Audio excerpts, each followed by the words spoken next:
이르시니 예배하는 자가 영과 진리로 예배할지니라. 다 함께 신앙 고백하시겠습니다. 나는 전능하신 아버지 하나님 천지의 창조주를 믿습니다. 나는 그의 유일하신 아들 우리 주 예수 그리스도를 믿습니다. 그는 성령으로 잉태되어 동정녀 마리아에게서 나시고 본디오 빌라도에게 고난을 받아 십자가에 못 박혀 죽으시고 장사된 지 사흘 만에 죽은 자 가운데서 다시 살아나셨으며 하늘에 오르시어 전능하신 아버지 하나님 우편에 앉아 계시다가 거기로부터 살아있는 자와 죽은 자를 심판하러 오십니다. 나는 성령을 믿으며 거룩한 공교회와 성도의 교제와 죄를 용서받는 것과 몸의 부활과 영생을 믿습니다. 아멘. 오늘 우리에게 주신 말씀은 열왕기 하 23장 25절 말씀입니다. 요시야와 같이 마음을 다하여 뜻을 다하며 힘을 다하여 모세의 모든 율법을 따라 여호와께로 돌이킨 왕은 요시야 전에도 없었고 후에도 그와 같은 자가 없었더라. 아멘.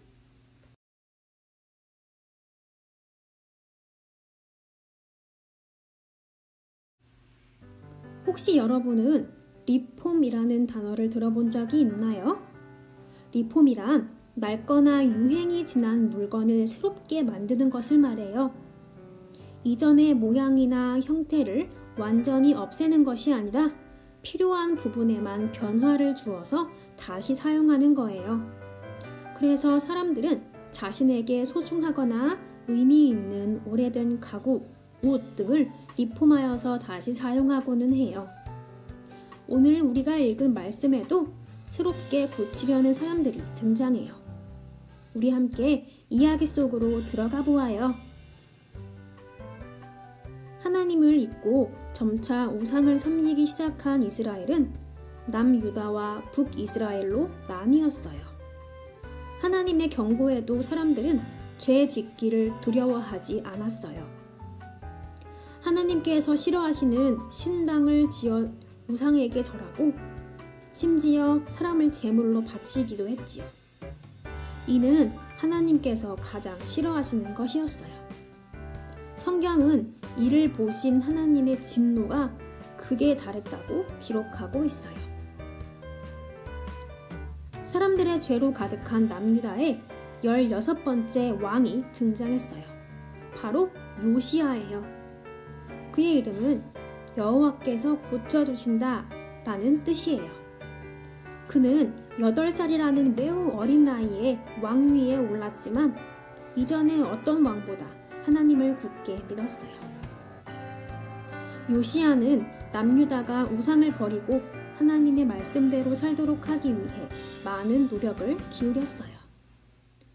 어느덧 요시야가 왕위에 오른 지 18해가 되었어요. 요시야는 사람들에게 하나님의 성전을 수리하도록 명령했어요. 성전을 수리하던 어느 날 놀라운 일이 일어났어요. 헌금함에서 하나님의 말씀이 담긴 율법책이 발견된 거예요. 율법책에 기록된 말씀을 들은 요시야는 옷을 찢으며 하나님 앞에 회개했어요. 그리고 모든 백성이 율법책의 말씀을 듣고 하나님 앞에 돌아오게 했어요. 또한 이스라엘의 중요한 절기 중 하나인 유월절을 다시 지키도록 명령했지요. 뿐만 아니라 하나님께서 기뻐하지 않으시는 우상을 모두 부숴버리고 우상을 숭배하던 사람들도 처벌했어요. 이처럼 요시야는 하나님의 말씀을 듣고 가르치며 말씀을 따라 나라를 다스린 왕이었어요. 성경은 요시야를 이렇게 기록하고 있어요. 요시야와 같이 마음을 다하며 뜻을 다하며 힘을 다하여 모세의 모든 율법을 따라 여호와께로 돌이킨 왕은 요시야 전에도 없었고 요시야 후에도 그와 같은 자가 없었더라. 요시야는 우상을 없애고 성전을 고쳤으며 백성들이 율법을 다시 지키게 하여 하나님께 칭찬받는 왕이 되었어요. 하나님으로부터 멀어져서 잘못된 길로 가던 남유다를 율법으로 개혁하고 다시 세운 왕이었지요. 1500년경 유럽에도 남유다와 같은 심각한 문제가 있었어요. 당시 로마 가톨릭 교회에서는 성당을 지을 돈을 구하기 위해 사람들에게 면죄부를 팔았어요. 면죄부는 죄가 용서되었음을 교황의 이름으로 증명하는 문서였어요. 면죄부를 사고 파는 일이 빈번하게 일어나자 사람들은 돈으로 하나님 나라에 갈 수 있다는 잘못된 생각을 가지게 되었어요. 이는 로마 가톨릭 교회가 얼마나 하나님으로부터 멀어졌는지를 보여주죠. 독일 비텐베르크 신학대학의 교수였던 마르틴 루터는 로마 천주교회의 잘못된 모습을 비판하며 종교개혁을 일으켰어요. 루터가 일으킨 종교개혁은 로마서 1장 17절의 말씀에 근거하여 시작했어요. 복음에는 하나님의 의가 나타나서 믿음으로 믿음에 이르게 하나니 기록된 바 오직 의는 믿음으로 말미암아 살리라 함과 같으니라. 이 말씀은 면죄부가 아니라 오직 믿음으로 하나님 나라에 갈 수 있다는 것을 의미해요. 하나님 나라에 갈 수 있는 열쇠는 돈이 아니라 바로 믿음인 것이에요. 루터는 하나님의 뜻과는 다르게 면죄부를 발행하여 파는 교황청을 비판했어요. 비텐베르크 교회문에 95개의 반박문을 내걸었지요. 이에 시민들은 뜨거운 반응을 보이고 동참했어요. 때마침 유럽에서 인쇄술이 발전하면서 루터의 반박문은 온 유럽으로 빠르게 퍼져나갔어요. 더 나아가 루터는 성경을 독일어로 번역했지요. 당시 성경은 헬라어와 라틴어로 되어 있어서 헬라어와 라틴어를 배우는 성직자들만이 성경을 읽을 수 있었어요. 성직자들은 자신이 원하는 대로 성경을 해석하고 가르치기를 위해 성도들이 성경을 읽게 하는 것을 원치 않았어요. 하지만 루터는 목숨을 걸고 성경을 독일어로 번역했어요. 그리고 그 번역된 성경은 인쇄되었지요. 그리하여 독일에서 성경은 모든 성도들에게 주어지고 누구나 읽을 수 있는 책이 되었어요.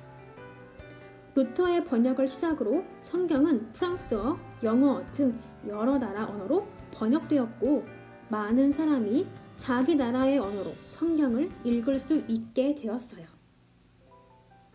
요시야와 루터는 하나님의 뜻과 멀어진 나라와 교회를 말씀으로 개혁했어요. 그들의 용기와 결단이 아니었다면 오늘날 교회의 모습을 기대하기 어려웠을 거예요. 그런데 우리가 반드시 기억해야 할 한 가지 사실이 있어요. 개혁은 계속되어야 한다는 것이에요. 우리는 말씀에서 벗어난 잘못된 모습과 행동들을 버리고 계속해서 새롭게 되어야 해요. 우리는 다른 것이 아닌 오직 성경, 오직 은혜, 오직 믿음, 오직 예수 그리스도로 살아야 해요. 그리고 오직 하나님께만 영광을 돌리는 삶을 살아가야 한답니다.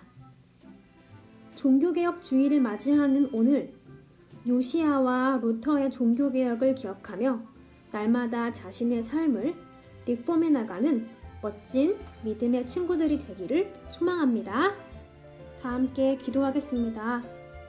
성경을 통해 어떻게 살아야 하는지 알려주신 하나님, 하나님의 말씀을 따라 평생을 살았던 요시야 왕처럼 우리도 하나님 말씀 안에 거하기 원합니다. 하나님 말씀으로 새롭게 되기를 원합니다. 하나님 말씀을 읽고 실천하는 창현교회 어린이들이 될 수 있도록 도와주세요. 예수님의 이름으로 기도합니다. 아멘. 주기도문으로 예배를 마치겠습니다. 하늘에 계신 우리 아버지, 아버지의 이름을 거룩하게 하시며 아버지의 나라가 오게 하시며 아버지의 뜻이 하늘에서와 같이 땅에서도 이루어지게 하소서. 오늘 우리에게 일용할 양식을 주시고 우리가 우리에게 잘못한 사람을 용서하여 준 것 같이 우리 죄를 용서하여 주시고 우리를 시험에 빠지지 않게 하시고 악에서 구하소서. 나라와 권능과 영광이 영원히 아버지의 것입니다. 아멘.